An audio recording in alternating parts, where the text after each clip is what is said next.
Hello, I'm CJ Werleman, and in this episode we reveal all the reasons why putting Israel in the Middle East was a very stupid idea. But first, please remember to like and subscribe to our show. Now let's get into it. The Zionist state was created in 1948 by Western diplomats at the United Nations, making the state of Israel 7 years younger than my 83-year-old father. You see, my dad was born in 1941. 4 years before US President Franklin Roosevelt met Saudi Arabia's King Abdulaziz aboard the USS Quincy, a US warship parked in Egypt's Suez Canal, where the Saudi ruler proposed a new homeland for European Jews on German soil to punish Germany for committing the Holocaust. And although FDR initially balked at the idea, he assured the Saudi king that the United States will never support the creation of a Jewish state on Arab lands, saying that such a move would not only be a stupid idea, but also disastrous for the Middle East, going so far as to say it would constitute the greatest mistake of the 20th century. But 2 months later, FDR collapsed and died from a cerebral hemorrhage. The presidency was passed on to his vice president, Harry Truman, who, contrary to FDR's wishes, put his support behind the establishment of a Jewish state on Palestinian land. A stupid idea became the new reality in the Middle East, with this new reality becoming a nightmare for 1 million Palestinians who were forcibly removed from their homes, evicted from their land and expelled to neighbouring countries by Zionist terrorist groups. Now I want to share a clip from an interview featuring the late British intellectual Christopher Hitchens, in which he perfectly explains why Israel's creation was a profoundly stupid idea. I'd better give you the straight answer. I think Zionism, the idea of building a state of Jewish farmers on Arab land in the Middle East, is a stupid idea to begin with. I've always thought so. My mother wanted to go and be a Zionist immigrant at one point. I tried to talk her out of it. It's been a thing in my family. I think it's a bad idea. I think it's a messianic idea. I think it's a superstitious idea.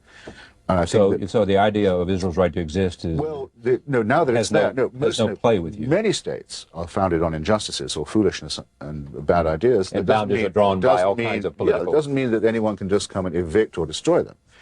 And I'm not saying that, but I think I'd have to say, so as not to seem shady, I've always thought it's a silly, messianic, superstitious nationalist idea, and it's a waste of Judaism. And it guaranteed a quarrel with the Arabs because it meant we're going to take away from you what's most precious, your land, by trying to make Jews into peasants. Already a silly idea. That's not the way to rescue Central European Jewry, make them into farmers in Palestine. Guaranteed an injustice to the Arabs, which now anyone can see, and is now entering its third, fourth generation. Fourth generation of Palestinians brought up either in exile or dispossession or under occupation and humiliation. And now we know something has to be done to address what is part of the original, let's not call it original sin, original misconception of the thing. So I've been writing in favor of the Palestinian homeland all my life, and I'm no more, no less in favor of it than I was because of recent events. And now the Bush administration is in favor. It's a matter of principle. And now the Bush administration is in favor of it. Well, yes, they were edging towards it. It's a pity about the timing, because they were edging towards it before. I don't want it to look as if they did it as a concession. But it should be a matter of principle. If Jews born in Brooklyn have a right to a state in Palestine, then Palestinians born in Jerusalem have a right to a state in Palestine. Anyone who doesn't agree with that principle, I think, is suspect. I think most people do. They do, but but why in that case do we have the one and not the other? After all, it's America that pays for all this and arms the Israelis and is very much involved in it. If it's a matter of principle, then we should have witnessed to it a bit more forcibly than we did. I would go a little further than Hitchens by arguing that Israel is more than a stupid idea. It's a horrible, criminal, monstrous idea that should be dismantled from the Jordanian River to the Mediterranean Sea. It has inflicted too much bloodshed, chaos and instability to believe otherwise. Now, in the interest of full disclosure, I've had my differences with Hitchens over the years, mostly because he was a vocal advocate for the US imperialist project, having argued for the US invasion of Iraq. But with that said, his support of US power lends weight to his criticism of Israel, given the Jewish state is nothing more than a US military forward operating base in the Middle East, where Hitchens supported US power. So, let's take a little moment to digest exactly what he said. He said that if Jews born in Brooklyn, New York, have a right to a state in Palestine, then Palestinians born in Jerusalem have an even greater right to a state in Palestine. But Palestinians have been denied this right because of the financial, diplomatic, and military support the criminal Zionist occupation receives from the United States.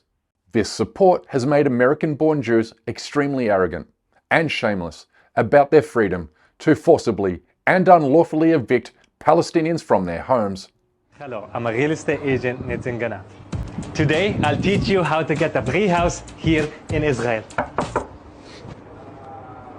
Why are we waiting? Step number 1. In this step, we select a house. Come with me. Which house you like from the Arabs? I like that one. Yellow one. Yes. Nice, nice. Step number 2. This step shows how flexible we are. We have many ways to help our clients. I'll give you examples. Example 1. We can get a paper from our friend in Israeli court and get at least a fully furnished room just for you to start with. Or if you want, you can bring a friend from Brooklyn, New York to stay here. You're from Brooklyn? From New York, from Long Island. From New York. What right do you have to live here? People in the house might say something stupid like, You are stealing my house. we'll give booklet of responses, don't worry. And if I don't steal it, someone else is going to steal it. Or get a fully furnished house just for you. That's way better. Christopher Hitchens was also clear-eyed about the way in which US support for Israel enforces a system of occupation, apartheid, and cruelty on the Palestinian people. I do think that the United States gives far too great a proportion of its military aid budget to Israel and in return asks for insufficient Israeli responsibility. The Israelis are the custodians of the West Bank by an act of war, which their occupation of it is not recognized as legal. I've already said what I think should happen about that. There should be a West Bank state. The United States could make that difference. You could say to the Israelis, we will defend the existence of a Jewish community or a Jewish state in Palestine. We will not underwrite it becoming an expansionist and colonial state. If you want to do that, you pay the difference yourself. That alone would have probably solved the problem by now. That if you want to occupy people against their will, if you want to be the governor of another people who haven't chosen you, you will end up visiting terrible cruelty on them that cannot. So, what does the United States receive in return for its $4 billion in annual financial assistance to the State of Israel? Well, two things stand out here. The remarks from an American Jesuit priest who said that every time anyone says that Israel is our only friend in the Middle East, I can't help but think that before Israel, we had no enemies in the Middle East. And second, US support for Israel has unleashed Zionist manufactured chaos and violence, specifically international law violations and war criminality, in underwriting Jewish supremacy and, by extension, the Greater Israel Project in the Arab world. It's just an undeniable fact that Israeli Jews really do believe that their rights as human beings supersede the rights of those who live under the crushing weight of Jewish colonial rule. Everyone deserves the same, you treated the same. Let's put it that way.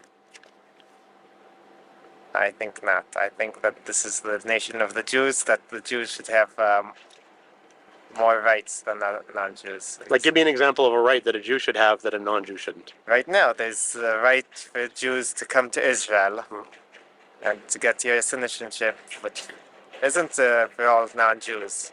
Well, this is the land for the Jews. All Jews can come and live here.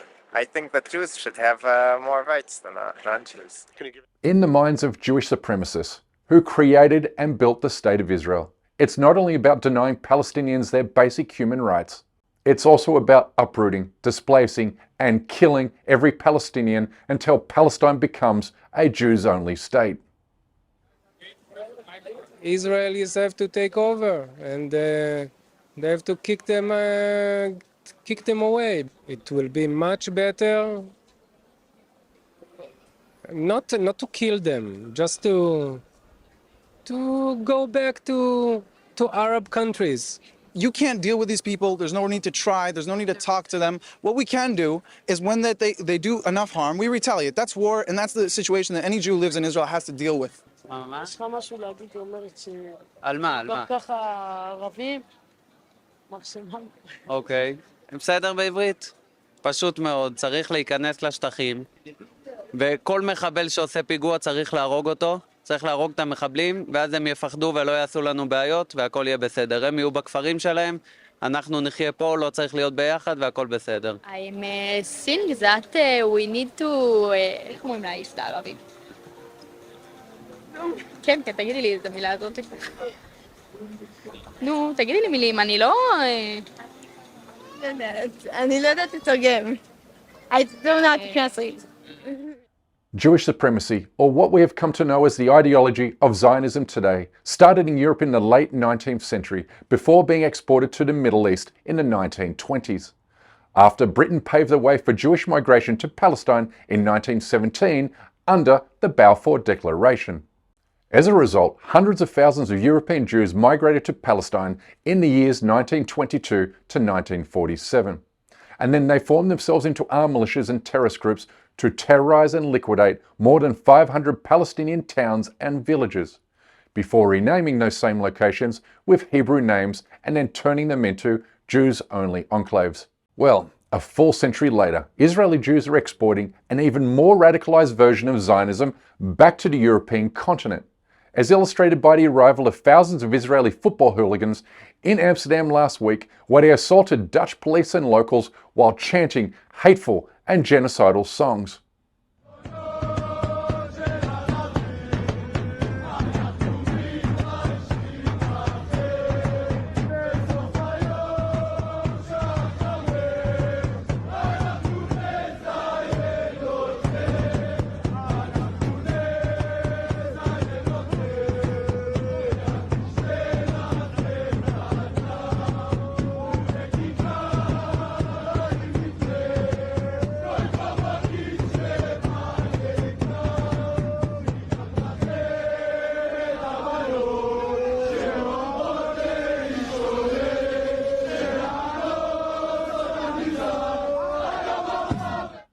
If this isn't bad enough, then consider that the mob you just saw in the Netherlands, singing songs about genocide in Gaza, included members of Israel's elite forces who are directly responsible for war crimes and genocide in Gaza. What on earth is happening here? European authorities must take immediate action, because what you just saw is no different to allowing ISIS terrorists to travel from the Middle East to Europe to sing songs about mass murdering and mass raping Yazidi women and children. This is exactly what FDR warned would happen. And it's exactly what Albert Einstein, the world's smartest man and most famous Jewish person, warned would happen in this letter, where he predicted Zionist terrorism will be the final catastrophe that befalls Palestine. And he also said that the creation of Israel was a stupid idea because it conflicted with the essential nature of Judaism. So, there you have it. The world's #1 intellectual, along with the United States' greatest ever president and Britain's most famous polemicist, agree that Israel was and still is a profoundly stupid idea, because it has only ever brought tyranny, terrorism, misery and grief to the indigenous peoples of Palestine, Lebanon, Jordan and Syria. And for this reason, it must be dismantled. It will be dismantled, and Palestine will be free. But that's my time for today. Please don't forget to subscribe to this channel, and we kindly ask you please support our effort to expose and confront injustices in the Muslim world by becoming a member of this show at patreon.com/CJWerleman. We can't produce, sustain and grow this show without your help, and we offer exclusive benefits to those who do. But for now, good morning, good evening, wherever you are, and stay blessed.